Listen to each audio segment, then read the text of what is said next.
Hey marketers, this is Philippe, Florida Costume Merch. There was always a question in my mind in terms of giving things like food items like chocolate or a little bag of different kind of nuts and so on, because of the longevity of the item. In other words, the client gets it, it does make an impression, it does have value.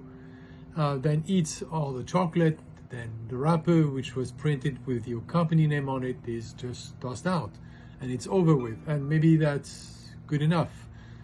But then one of my employees mentioned something very interesting, and it really made me think about this.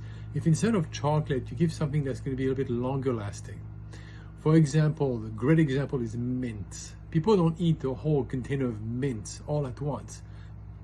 They usually have one or two, and then another time in the future, and so on.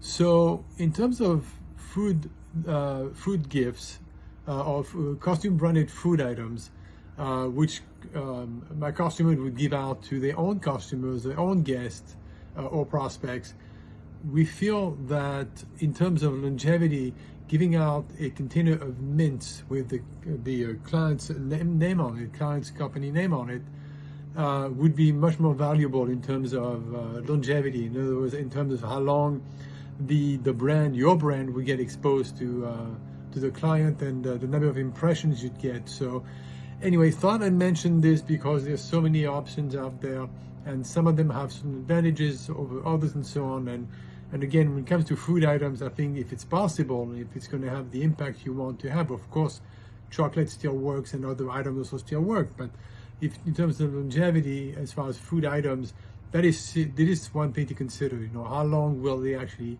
last, and how many times will your client actually see it, either in an obvious way or subliminally. Either way, you know, it works. Be happy to help you. There's quite a few options as far as food items. Number is 386-400-2666, and wishing you beautiful success and a wonderful week.